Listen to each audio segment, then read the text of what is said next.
There is some, yeah. Hi. What do you have this period? No. I mean, unless Mr. Brantley says it's fine. If you want a hot chocolate, we can heat up the water. Hi.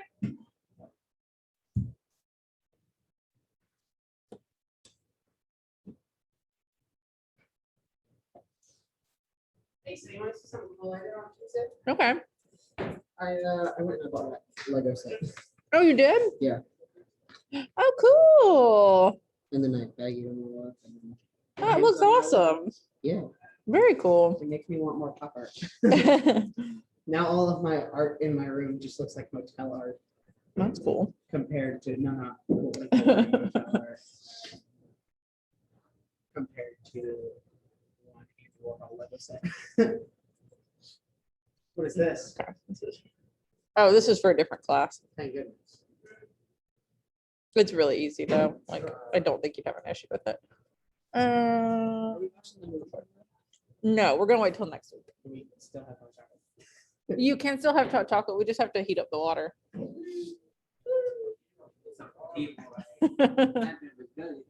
I know. I thought you were gonna come back up and get all the. Oh, it's not plugged in. It'll take a few minutes for the water to heat up, but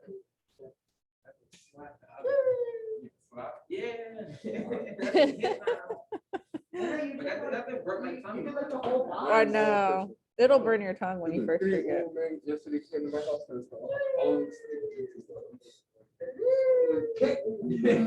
What am I looking for? Christian, you cannot fill the whole box today. Because we need to have some, like 4 packets. I'll probably bring some more and maybe some apple cider next week when we are listening to the huh? Oh, Christian asked for apple cider. Nobody's gonna force you to drink it. Guys, where is Troy? Avant and quit my site. Let the earth fight. Oh, that's a really long form.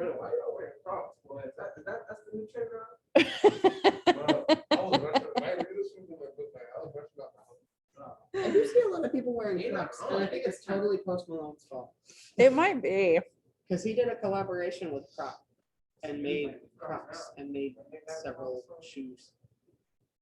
And it took Sterling. How's everybody? It took Sterling like 48 hours to reply to my text. Like 48 hours. Like literally 48 hours. It took me 3 hours and 10 minutes to build the Lego set, by the way. To do what? To build the Lego. Oh. Yeah, because it had like 3,000 pieces. Ian's birthday is Sunday. Woo! Sunday, Sunday, Sunday, Sunday fun day. Mhm. I did know that. I remember that his birthday is both 420 and Hitler's birthday as well. He's one of the kids, like I always remember his birthday. There's another sad thing that happened on 420. What's the other sad thing? Oh yeah, I forgot that was 420. I remember that really well. Columbine. It was the first like really big school shooting in America. Mhm. It was actually supposed to be a lot worse. They had all these like pipe bombs set to go off, but they didn't go off. Yeah. These the trench coats. Yeah. Which come up I don't with- know if I have them over here, but I have a book about Columbine that I did with my AP class one year. I don't see them in here. Huh? It was 1999. Yeah. 420 and Right 19. before 2000. Mhm. Yeah, I was in 5th grade. The book is really interesting though, just like getting kind of the background of the two guys that did it, and like one of them is like legitimately a psychopath, or was. They killed themselves too. Yeah. And the other one was just like really depressed and easily influenced, and like Psychopath friend. had a psychopath friend. Yeah. Yeah. Where were you in September 11th? What kind of books that talk about a darker one? I was in chorus class in 8th grade. Mhm. Yeah, sitting next to this girl named Astrid who kept saying, "This is just like the movie The Siege." Jeez, okay. I know. What I really remember though, honestly, was that like for kids like me, it didn't hit home like how serious it was. Right, And by the end of the day, we were all kind of like, why are we still hearing about this? And like, can't we see something else on TV? Like we just didn't understand. Right, yeah. I went through something like that. I don't know. I was like, why can't you like not get Yeah. Yeah, because like we didn't keep learning or anything. Like in every class we had the TV on. It was the end of the day, and it was what, probably second period. Yeah, because it happened early. Yeah. Check that out. That's kind of cool. You make like binder clip art. Yeah. Cool. I did that and it'll stand on the middle one. Oh, your balance. Yeah, there you go. How cute. I guess. Hi. Howdy. We're getting Eli in here. All right, Corey is here, Christian is here, Brendan is here. Hayward not yet. Yeah. Get in. Pull this over here.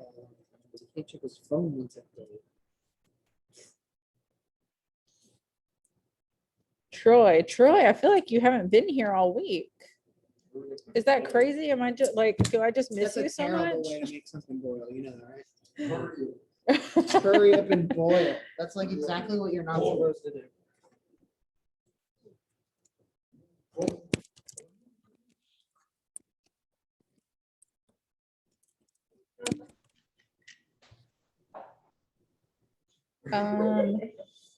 No Nate?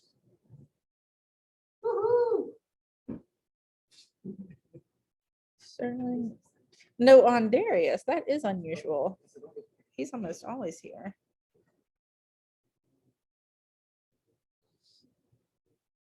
We'll give everybody one more minute. We don't have a long Have lesson you seen that today. video of the band kids? Mm-mm. They've got the freaking the wraparound tubas on, No. and they've got lightsabers, and they're making the lightsaber noises with the tubas. Oh, that's fun. Like,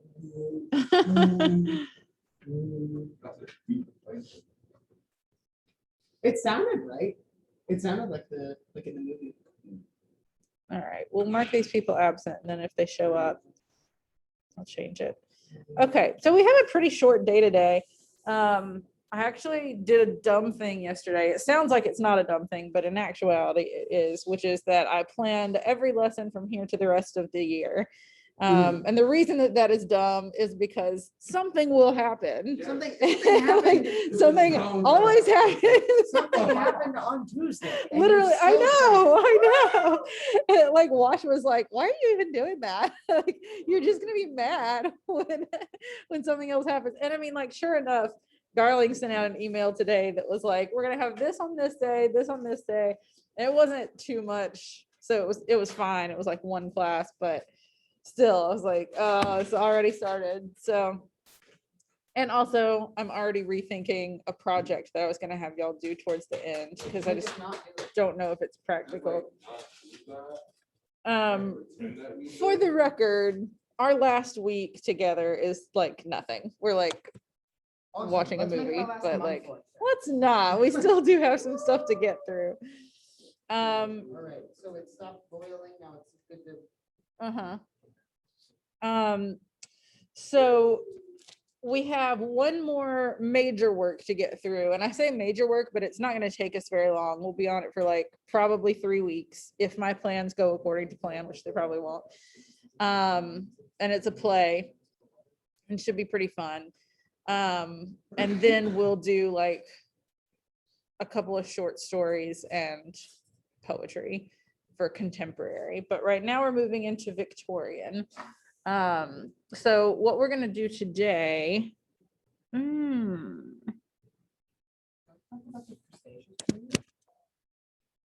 is that? When like the earth was only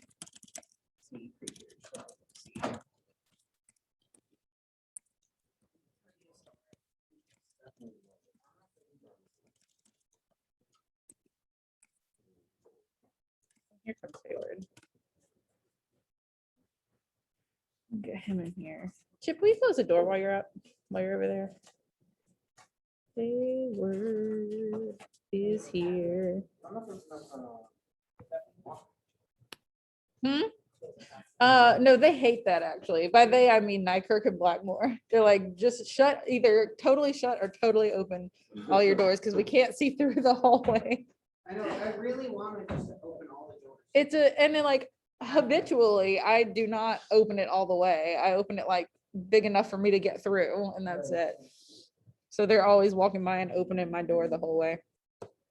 I'm gonna wait to really get started until we have hot chocolate in here again today. Ooh, you bring in hot chocolate every day.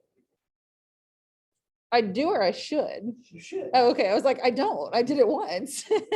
And we just have leftovers. Well, I probably will bring it in next week since the whole reason was for, Like 8 weeks. there was a class.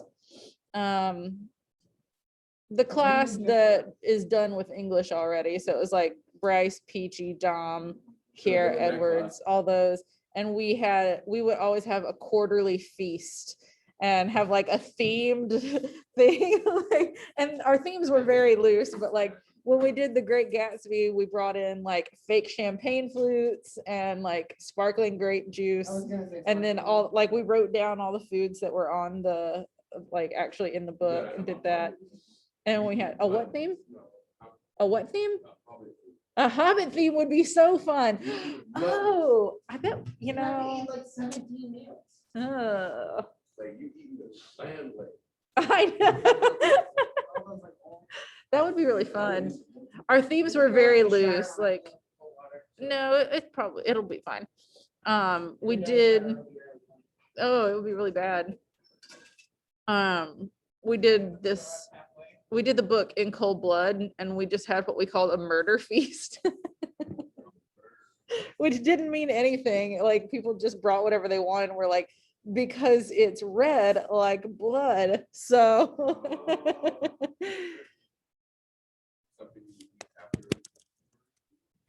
I don't know. Yeah. Well, I think actually in the book they went and got burgers after they murdered. Just whatever food. We did Angela's Ashes and we had an Irish feast. That was fun. And then last year we just stopped doing themes, and it was when I taught in the Gibbs. So like Bryce brought like a griddle one time and we did quesadillas. I brought my crock pot and they brought meat and we just like made barbecue all day. I love crock pot. It is so good. Yeah, like 4 days. I know, I had to go like check on it between every class. Okay. You have them in like 7th period. I did have them in 7th period. Perfect. Yeah, you show up at the beginning of the day. Throw it all together. That was really fun. I think we made pizzas one time, but I don't know how. I don't remember anymore. There are literally pictures in the last year's yearbook of us like making food in my class. Okay, so we just have one short thing today, which is a little presentation on Victorian literature. So I'm gonna go ahead and share my screen with you guys. Go back over there where I asked you to go, and you go up there. Okay, so pay attention. For the record, the last essay that you will have of the year is about Victorian literature. So pay attention. What is the essay going to be like? What type of essay? It's going to be after we read now I can't remember like the exact prompt off the top of my head, but it's something along the lines of after we read this play, what are some ways that it reflects the standards of Victorian literature? Okay, so we're looking at 1830 to 1901. We're getting into the 20th century here. So things are definitely changing. And when we,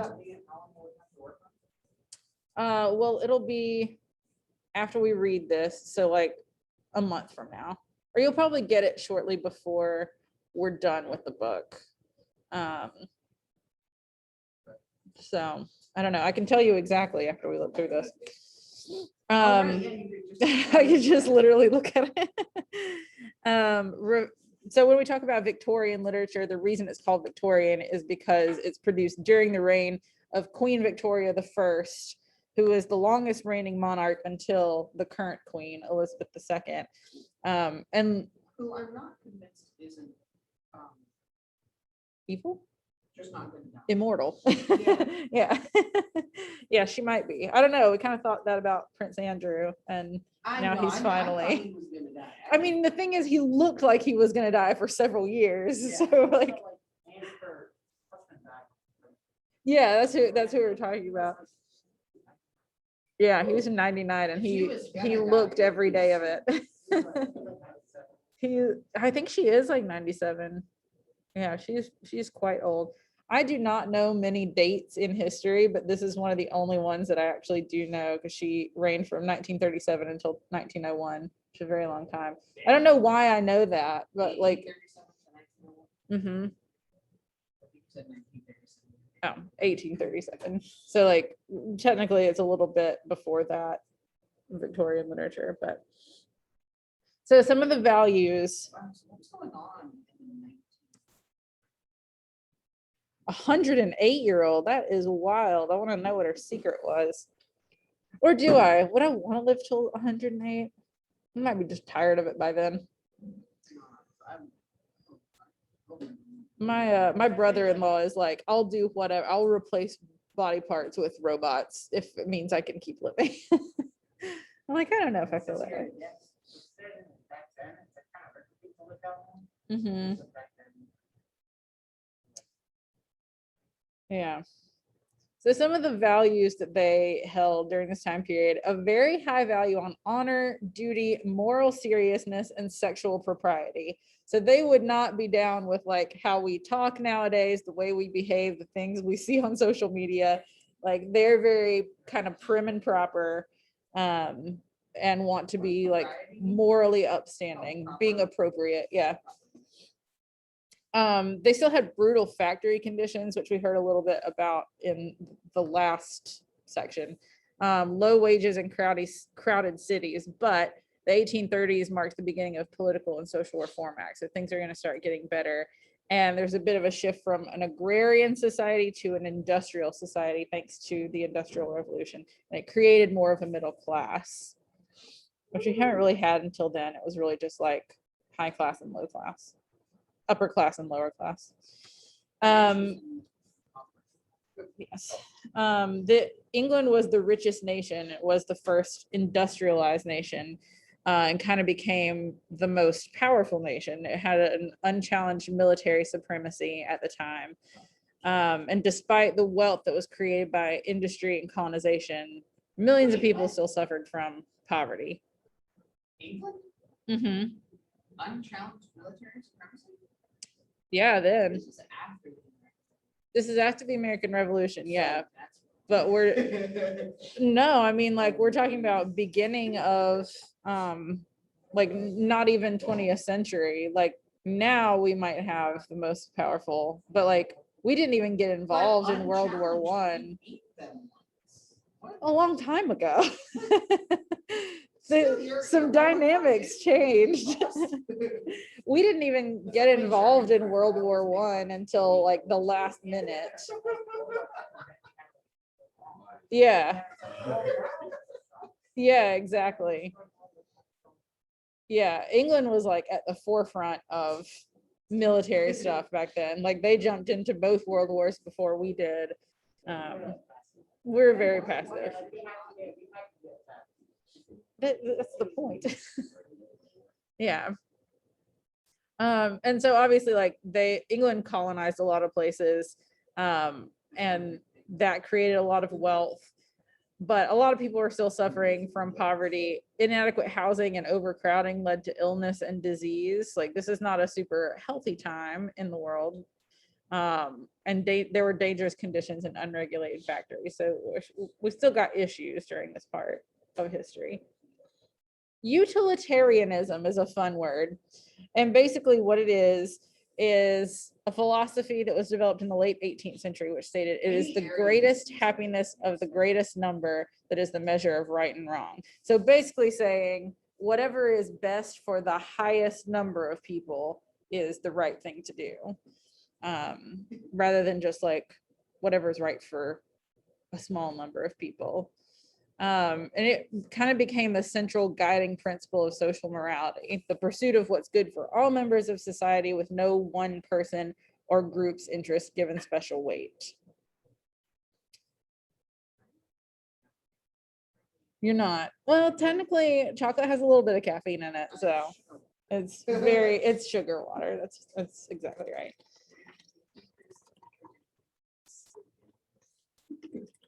Come on, I'm currently caffeinating.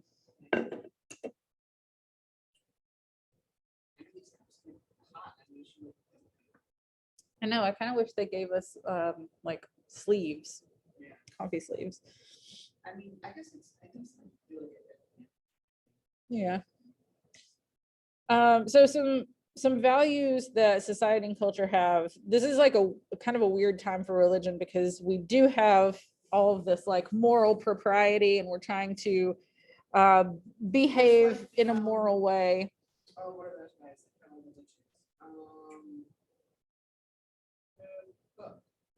The Crucible, Yeah, and those guys. Puritans. Yeah, is this like that? No, and this is like well And I after know they Puritan were times. like a specific sect. and Yeah. super proper. Yeah, this was well after after Puritanism.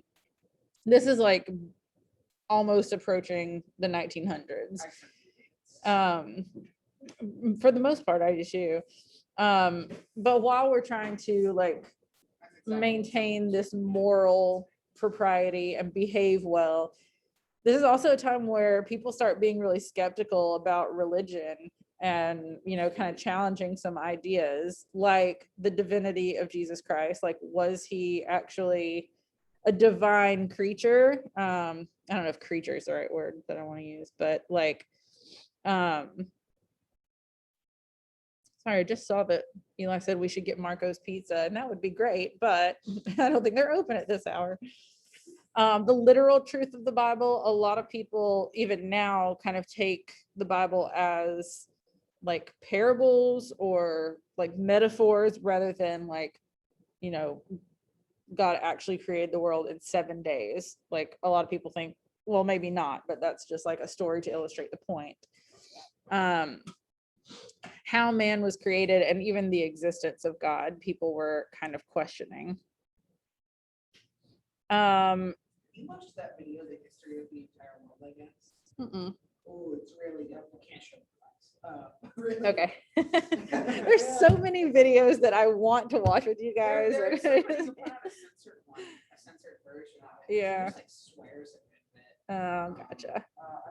And they just like cut it out. They just. I so there's, see. like, a break in the sentence. But that video is really funny, and then it's also really hard. Okay. I really think I'm gonna have to watch it's it. like a 30-minute History of, what's it called? history of the entire world, I guess. Okay. This is also during the time when Charles Darwin is putting out his theory of evolution, natural selection, and fossil record, which absolutely like challenges a lot of Christian ideas, such as how old the universe is or how old the world is.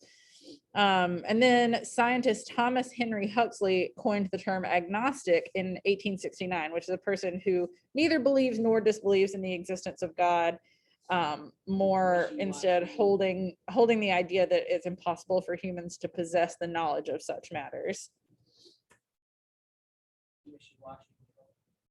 Wishy-washy people, or people who are just like okay with not knowing, you know. Domesticity is a big deal, which is basically the idea of like home and family being really important, and it kind of became the center of British religious, cultural, and emotional life. Very, very much having the idea that like men should be the breadwinners and women should stay at home and take care of lots of babies.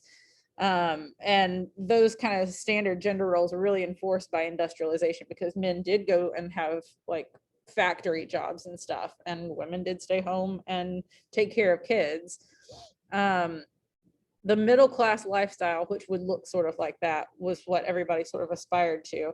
And one reason for the idea of like domesticity being so elevated was that Queen Victoria was a revered icon of domestic motherhood and femininity because she had 9 children and a husband.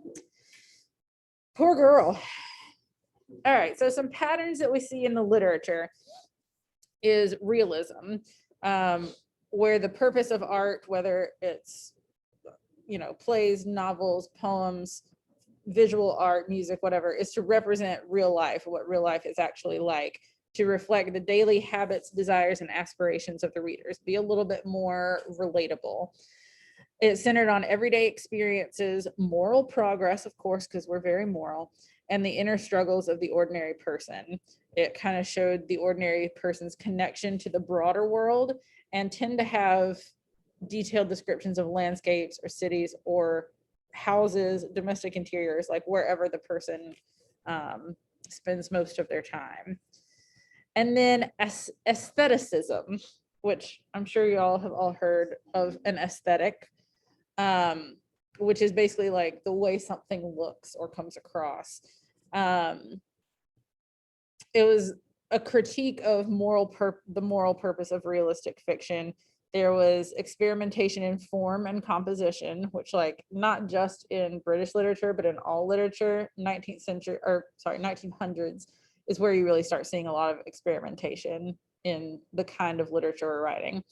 An independence of imagination and expression, and freedom of content, no matter how perverse. Ooh. Mostly it's trying to promote the idea that it's art for art's sake. Like, it doesn't have to mean anything bigger. It's just a reflection of what's going on. Like, let's just create something. Abstract art. So. Speaking of, is that an art teacher? Mhm. Who is it? Mr. Brantley. He's only here 2 periods a day. To be fair, I've barely seen him at all this year. I would want to talk to him, but now I feel like he's only here for his class. Yeah, he teaches the first 2 periods and then he leaves. He's a cool guy though. He took our or a lot of our staff photos for yearbook, and they look really good. The types of literature we have here are novels. This is when novels are the dominant literary form, but oftentimes they're domestic novels or problem novels, meaning like it's just a small group of characters like having some kind of issue and then they sort it out. It's not like a huge like sweeping landscape of things. We're not dealing with like life and death primarily. It's just like these people and their problems. Poetry was influenced by the Romantic period. That sounds like a good name for a book, but these people and their problems. These people and their problems. That is a pretty good name, actually. Lyric poems were in the voice of speakers who are not the poet, which we have seen before when we looked at ballads. It'd be like you could do like a collection of like kind of tragic short stories. These people and their problems. I think that sounds like a good idea, actually. I would totally write that. These people and their problems. Maybe I should, I will write it down. Drama, and by drama I mean plays. They tended to be kind of frivolous and romantic and witty, and the one that we'll read week after next absolutely falls into all of that. The importance of being earnest. And it tended to mock contemporary values. It would be kind of satirical. So like, you know, if the values are being really prim and proper, it's probably going to make fun of that a little bit, especially because the guy who wrote it, and we'll learn about him a little bit more week after next, was like not prim and proper at all.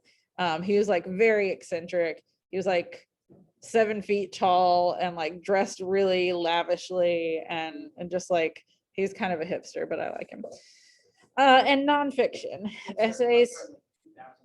Yeah, like one of the original hipsters. Essays, history, criticism, biography, newspapers, and magazines. This is sometimes also called the age of periodicals or the age of reading, because there's just so much more content being put out. People were learning how to read, right? And that's it. That's At the it. age of reading, people were learning how to read, or still not yet? No, most people knew how to read by then. So tomorrow we're gonna look at some Victorian poetry. And then next week, we're gonna take a little break out of the Victorian stuff and go back to actually do the Moby Dick thing, which we'll I do. thought we were doing Moby Dick next week. That's what I said. Isn't that what I said? Oh, okay, okay. I thought you said that we were doing more Victorian stuff next week, and then the week after we're doing.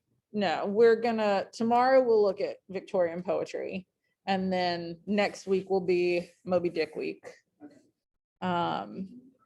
I can't remember what we're doing Monday, because it really only takes 4 days. I didn't mean to.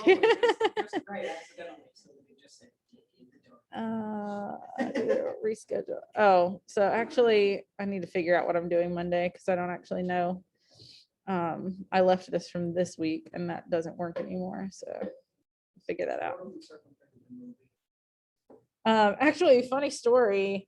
In another one of my classes, I have an excerpt from Moby Dick that I do like some multiple choice things with. And the first time I did it, which I think was 2 or 3 years ago, like everything had worked for me. But then when the kids went to do it, they were like, this is blocked. And I was like, how's it blocked? It's a Google Doc. I don't understand. And like, that was when Mike worked out of that little closet. And I just like banged on the door and I was like, I'm having issues. I can't access this thing. I don't know what's going on. He was like, I'm very busy. I can't help you. And I like didn't have a backup plan. So I was like, I don't understand. And someone in class, it just hit them and they were like, do you think it's because it says the word dick?